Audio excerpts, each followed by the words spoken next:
Movie की story कई लाखों वर्ष पहले शुरू होती है, जिसमें हमें बताया जाता है कि यूनिवर्स ऑफ गार्डियंस दुनिया बनने से पहले पूरी दुनिया पर राज किया करते थे, क्योंकि उनके पास पावर देने वाली दो रिंग्स थी, जिनमें विल पावर और फियर पावर होती है।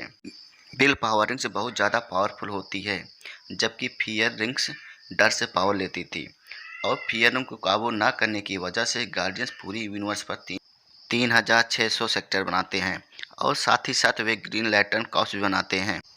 इधर पैरालेक्स को दिखाया जाता है, जिसको ग्रीन लैंटर्न आवेन ने कैद कर रखा था। कुछ समय बाद उसी प्लेनेट पर एस्ट्रोनॉट का एक शिप आता है, और वे उसी जगह पहुंच जाते हैं जहां इविल पावर पैरालेक्स कैद था, और एस्ट्रोनॉट उसे देखकर काफ़ी ज़्यादा डरने लगते हैं। इस बात का पैरालेक्स फ़ायदा उठाता है, और वह उन सबकी ताकत अपने अंदर खींच लेता है। वह इन सबको मार देता है, और ज़्यादा पावरफुल हो जाने के कारण वह इस कैद से आज़ाद हो जाता है। इसके बाद हमें 1993 का सीन दिखाया जाता है, जहां एक बच्चा होता है जिसका नाम हेल जॉर्डन था, और उसके पिता को एक जेट टेस्ट करने के लिए बुलाया जाता है, और हेल भी वहां जाता है। और जब उसके फादर जेट में सवार होते हैं तो हेल के सामने ही जेट के इंजन में आग लग जाती है, और उसके पिता जेट को कंट्रोल करने की कोशिश करते हैं। थोड़ी मशक्क़त के बाद जेट कंट्रोल हो जाता है और ज़मीन पर लैंड हो जाता है। इधर हेल ये सब देख अपने पिता के जेट की तरफ दौड़ने लगता है। जैसे ही वह उनके पास आता है तभी जेट ब्लास्ट हो जाता है, और उसके पिता हेल के सामने ही मारे जाते हैं। अगले सीन में हम देखते हैं कि हेल जॉर्डन भी अब बड़ा हो गया है। वह भी अपने फादर की तरह फ्रिश एयरक्राफ्ट में एक पायलट था। उसके बाद हम देखते हैं कि हेल जॉर्डन अपने जेट को एक रोबोटिक जेट के साथ मुकाबला करता है। हेल अपना जेट लेकर आसमान की तरफ निकल जाता है, और इधर फ्रिश का हेड उसको वापस आने के लिए कहता है, मगर वह नहीं मानता है। अधिक ऊंचाई होने के कारण इंजन भी बंद हो जाता है। तभी जेट में रखी वह अपने फादर की फ़ोटो को देखता है, और वह अपने पिता की हुई दुर्घटना को याद करता है। जेट का इंजन बंद हो जाने के कारण वह नीचे गिरने लगता है, और साथ ही वह अपने दोनों रोबोटिक जेट को भी ब्लास्ट कर देता है। और इधर हेल सही वक्त पर पैराशूट पहनकर अपनी जान बचाता है। इधर एयरक्राफ्ट के सीईओ की बेटी, जो हेल की एक अच्छी दोस्त होती है, वो भी इसमें शामिल होती है, और वह हेल जॉर्डन को बात ना मानने तथा रोबोटिक जेट को तबाह करने के लिए उसको खरी खोटी सुनाती है, और उसको सस्पेंड कर देती है।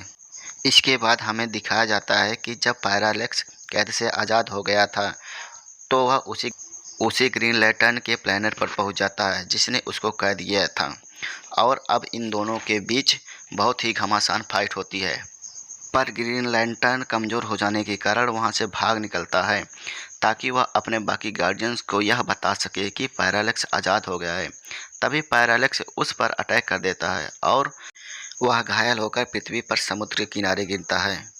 वह मरने से पहले अपने रिंग से यह कहता है कि तुम जाकर अपने मनपसंद के आदमी को चुन लो, जिसके अंदर बिल्कुल भी डर ना हो। और अब रिंग अपने लिए काबिल व्यक्ति को ढूंढने के लिए निकल पड़ती है। और इधर हेल अपने छोटे भाई का बर्थडे मना रहा होता है। तभी रिंग उसे चुन लेती है और अपनी सारी पावर उसे दे देती है, मगर हेल को कुछ भी नहीं पता चलता है। और उसके थोड़ी देर बाद रिंग उसको उठाकर वहीं लेकर आती है जहां पर ग्रीन लैंटर्न का शिप गिरा था। अब हेल ग्रीन लैंटर्न को बचाकर शिप से बाहर लाता है, और ग्रीन लैंटर्न हेल को अपनी अंगूठी दे देता है, क्योंकि रिंग फिर उसके पास चली गई थी। और वह ग्रीन लैंटर्न की तरफ इशारा करते हुए कहता है, और उसको बताता है कि जब वह ये रिंग पहनेगा, उसके सामने बोलेगा, तो वो उसको अपनी पावर देगी। इतना कहकर वह मर जाता है। उसके बाद हेल वहाँ से चला जाता है, और उसके बाद वह अपने दोस्त के पास फ़ोन करता है और उसको ये सब बताता है।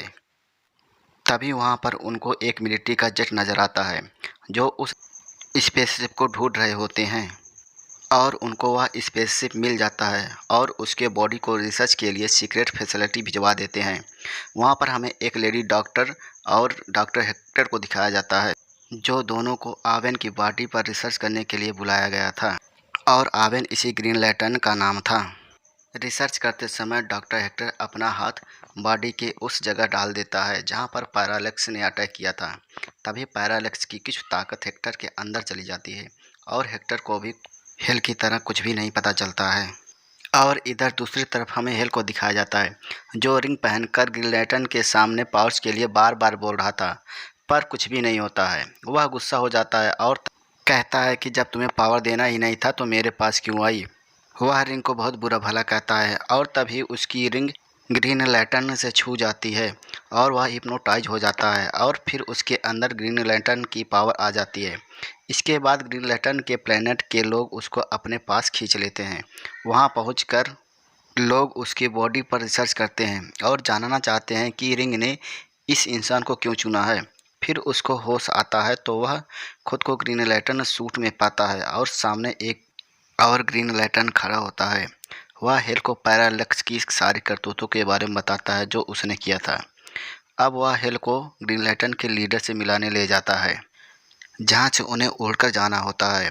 वह जगह थोड़ी दूर थी और जब दोनों वहां पहुंचते हैं तो उनका लीडर हेल को कमज़ोर समझता है और फिर लीडर एक पावरफुल ग्रीन लैंटर्न से हेल की ट्रेनिंग के लिए कहता है और ट्रेनिंग स्टार्ट करवाता है। वह ट्रेनर हेल को बताता है कि रिंग की पावर से वह जो भी सोचेगा वही बनेगा और साथ में यह भी बताता है कि जितना बड़ा शख्स होगा उतने आसानी से सूरज उसको अपने अंदर खींचेगा। ट्रेनिंग के दौरान ग्रीन लैंटर्न का लीडर भी हेल को हरा देता है और हारने के बाद हेल यह सब छोड़ना चाहता है। इधर हमें हेक्टर को दिखाया जाता है जिसके अंदर पैरालेक्स की पावर थी और वह लोगों का दिमाग भी पढ़ सकता था और वह बच्चों की भावनाओं के साथ खेलता है, उन्हें तंग भी करता है। इधर अपने अंदर होने वाले बदलाव के कारण खुद के ब्लड का टेस्ट भी करता है और इधर हेल के जाने के बाद ग्रीन लैंटर्न का लीडर कुछ सैनिकों के साथ पैरालेक्स को मारने के लिए निकल पड़ता है और पैरालेक्स सभी ग्रीन लैंटर्न की ताकत को छीन लेता है और वहीं पे सबको मार देता है।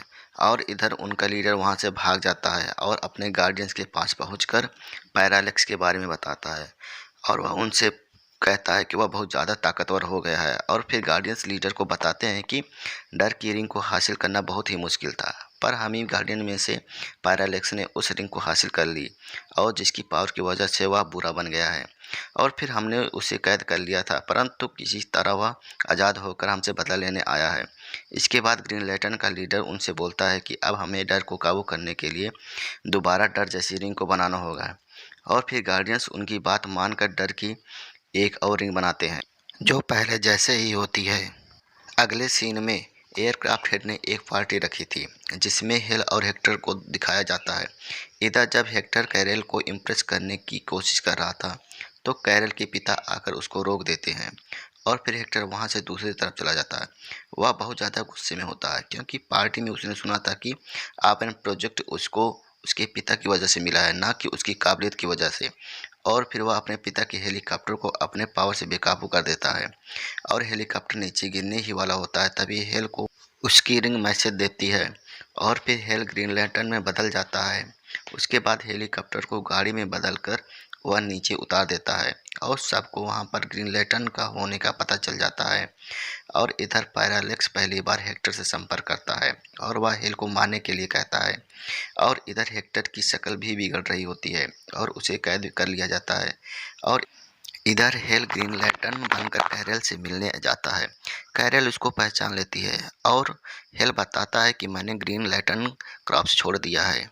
ये सुनकर कैरल बहुत गुस्सा हो जाती है और उसको ऐसा न करने के लिए सलाह भी देती है और फिर हेल बाहर बैठकर उसकी कई बातों को सोचने लगता है।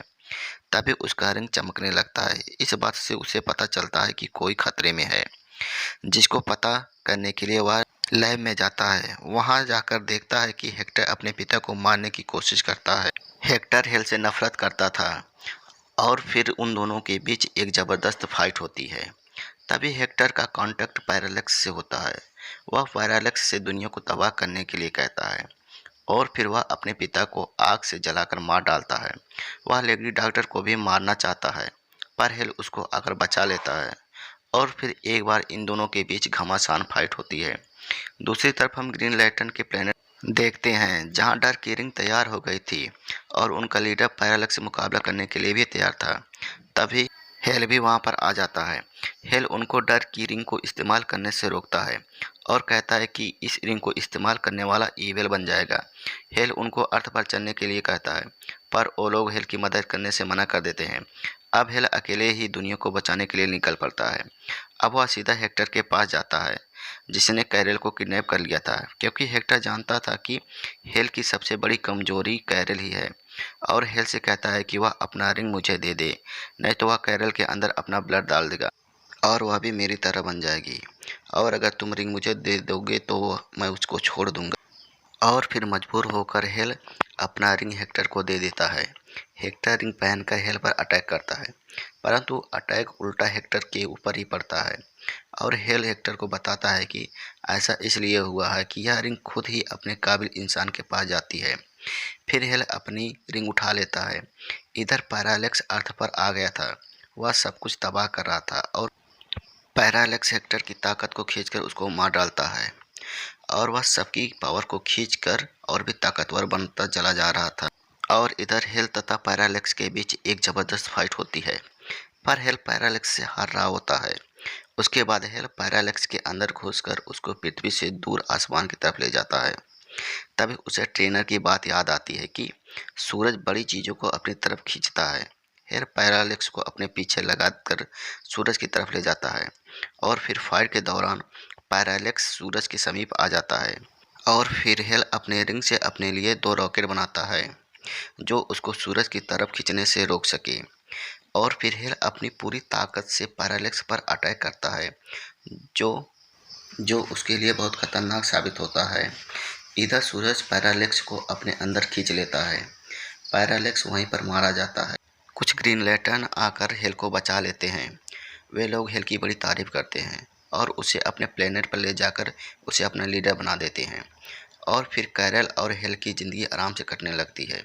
इधर पोस्ट क्रेडिट सीन में ग्रीन लैंटर्न का पुराना लीडर दिखाया जाता है जिसका नाम सिनेस्ट्रो था।